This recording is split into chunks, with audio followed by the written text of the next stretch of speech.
He visto, buenas noches, Sí, que llega el tren he en último visto momento. el programa preferido, que es mi programa preferido, que es, ¿cuál era?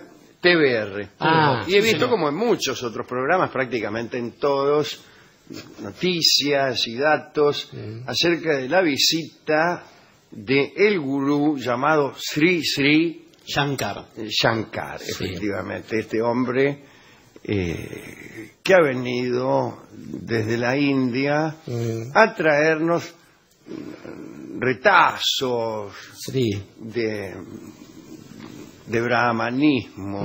A mí me parece que actualizado a la fuerza, porque se hacen comparaciones con los chips de los celulares, Sí. cosa que los Upanishads jamás hubiéramos escrito. es verdad, cosa que yo en muchos años de brahmanismo Practicante. aficionado A ver. y militante, Y militante. no he visto jamás. No. No he visto jamás. Y especialmente le llamó la atención a los glosadores de este hombre la frase: si sucede, conviene. Si sucede, conviene, ¿no? Qué raro. Yo esperaba casi de un momento a otro que esto fuera inmediatamente asociado a algo que usted va a reconocer enseguida. Y a un señor que usted enseguida va a reconocer. El señor es Godofredo Leibniz, Claro. que el hombre de las mónadas. allá a mediados del siglo XVIII escribió un libro que se llamaba Teodicea, o El poder de Dios, la libertad del hombre y la explicación del mal. Y en este libro se sostenía que este es el mejor de los mundos posibles. Decía, tout est au mieux. Esto es lo mejor. Y la explicación del mal era que aún las calamidades que suceden, suceden por algo. Tienen un Y sentido. que esto claro. es lo mejor que puede ocurrir. Y si sucede es porque Dios ya lo ha pensado y nada mejor puede suceder. Y un señor, amigo de este programa, llamado Voltaire, escribió, inspirado en esa Teodicea de Leibniz, en esa convicción que tenía Leibniz de que este era el mejor de los mundos posibles y que si algo sucedía era porque era lo mejor que podía suceder. Claro. Mira, esa especie de srisrismo a banda letra, escribió el Cándido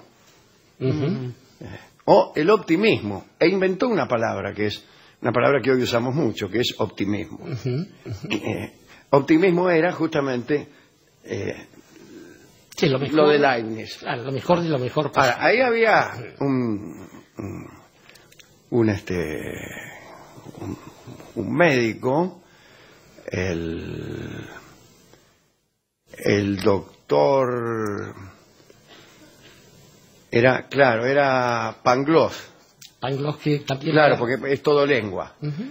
Y este personaje, que era para burlarse de Leibniz, sostenía efectivamente que este era el mejor de los mundos posibles y que todo tenía una explicación venturosa. Incluso había un amigo de él que se llamaba Santiago y estaban en la bahía de Lisboa y Santiago se cae al agua, o un señor se cae al agua y Santiago lo quiere rescatar o algo por el estilo. Y Pangloss dice que en realidad no conviene tirarse al agua para rescatarlo porque la bahía de Lisboa había sido hecha por el Señor precisamente con la forma ideal para que este hombre se ahogara.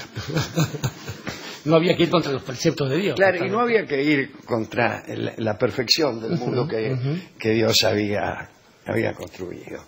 Incluso yo creo que usa Lisboa especialmente Voltaire, porque Voltaire se enojó con Dios en ocasión del terremoto de Lisboa, cuando entre otras cosas se desplomó una iglesia con 700 señores dentro, señores que habían ido a rogar a Dios que terminara con el terremoto.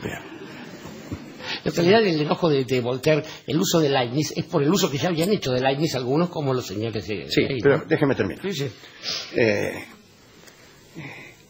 Esto es justamente lo que escribió Voltaire, inventó la palabra optimismo, para burlarse de esa idea. ¿Y cuál era esa idea? Si sucede, conviene. Era esa idea. Esto en filosofía es muy conocido, es muy elemental y está flotando en el aire, lo conocen todos hace centenares de años. Y el libro de Voltaire salió en 1759, Cándido, se llama, o El optimismo. Y qué raro que entre tantas, pero tantas cosas que se dijeron, tantas, a ninguno se le haya ocurrido ese paralelismo, que es lo primero que a uno se le ocurre. Pues no es una idea nueva, si sucede conviene. Es Leibniz puro. Bueno, pero tiene que ver con la historia del pensamiento. Por ahí no es una historia que esté muy a mano de las mesas de luz, qué sé yo. Claro. Lamentablemente se ha perdido. Pero qué raro, ¿no? Qué raro. Bueno, siguen siendo cosas raras las que suceden en estos foros de discusión. Y son foros de discusión en donde se ha resuelto que el mundo ha sido creado ayer a la tarde.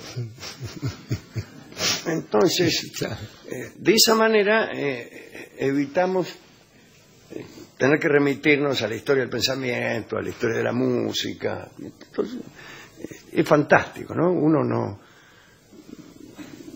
no tiene que haber visto ninguna película, no tiene que haber leído ningún libro, no tiene que haber frecuentado ninguna historia del pensamiento para que basta con que se le ocurra algo así de un modo súbito y será siempre original y bien recibido. Así que bueno, saludamos a este hombre. ¿Qué profesa el brahmanismo este tipo? No exactamente. En realidad, ¿De qué lado? creo que lo más armónico que tiene es el nombre de un guitarrista que trabajaba con los Beatles, porque después el resto, él viene de un núcleo muy conservador en la India y en Bangladesh. Es un partido político incluso al que pertenece, pero que no se promociona porque él habla de filosofía y enseña a respirar. Esto es lo que hace. ¿Crees o no? Parece que sí, yo conozco esa forma de respirar. Si quieres le digo cómo es. Sí. Son dos dedos sí, acá, señor. Dos acá y uno acá. Sí, señor. Y entonces uno aspira y después larga y tapa el lugar por donde acaba de aspirar y larga por el otro lado y todo así. Son los preceptos. Y uno vive 100 años. 100 años, del pranayama, de la respiración Pero con respecto a esas cuestiones, son ejercicios, son muy sencillos. Son cosas para niños, para... Pero hay algunos pranayamas que no, ¿eh? Pranayama es un anga del yoga. No sé el caso de Sri Shankar. Sí, con respecto al pensamiento, digo, que esas son cosas más bien sencillas. Hay gente que pone cara como si extremara los recursos de sus neuronas. Si quieren algo difícil, cómprese un librito de matemáticas y empiecen a darle por ahí. Y eso es realmente difícil. Te entrena la cabezota. Sí. Y no es tan inútil como decir si yo me trago una uva y me pongo quieto durante 25 minutos. No. Es algo que tiene sentido, que sirve, que de golpe te encontrás inventando cosas. Sí, entendiendo otras haciendo cosas, adelantar la humanidad. Digo, tiene un sentido. La física, la matemática, eso es bastante difícil. Bastante difícil. Requiere una cantidad de muestras, de bits. De bits, exactamente. Más grandes que aprender a respirar o que saludar al sol. Digo, sin despreciar esas técnicas que tienen un mérito, pero que no es un mérito de complejidad. es otra cosa. ¿No? Incluso, Alejandro, el mérito que tienen suele tener, estas cosas suelen ser teleológicas, suelen tener un fin en el fondo, que tiene que ver con el progreso de la humanidad, lo que fuera, pero mucho más adelante. Ahora, si a la forma de taponarse la nariz o respirar para adentro y después para afuera y el abdomen y qué sé yo, se le suma, si sucede conviene... Claro. Yo el comentario más inteligente que escuché es el de Julia Mengolini, que dijo, si sucede conviene, es un comentario propio de la clase dominante. Justamente. Si sucede conviene, conviene a quien, al que tiene, no que conviene a los desposeídos, ni a los enfermos, ni a los que están con la fulería. Es la clave del pensamiento que se conoce en Europa, en el Occidente, como el pensamiento reaccionario conservador, que es, si sucede conviene, todo cambio es para mal. Claro, ¿Es esto? claro. Es tan viejo como el mundo también. Señores, este es el comentario que se nos ha ocurrido la tarde de hoy. ¿Qué ha pensado usted a su turno? Mire, hoy comencé con mis sesiones de kinesiología. La kinesiología también es una ciencia de la India. Sí, señor. ¿No de la India, ciertamente, que consiste en lo siguiente. Por ejemplo, hay una montaña en el centro del mundo que tiene 100 millas de alto. Cada 100 años, un pájaro roza con su ala la cumbre de la montaña. Una vez cada 100 años, apenas.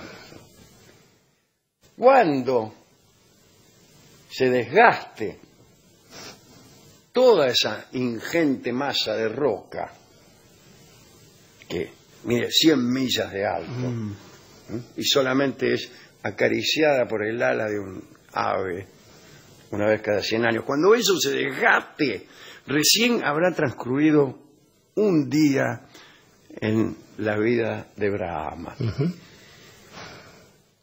Bueno, eso me gustó más que si sucede conmigo, porque es un acto de perplejidad ante las amplias duraciones cósmicas. Sí, esas nociones de kalpas. Claro, esos son los kalpas, ¿no? Claro.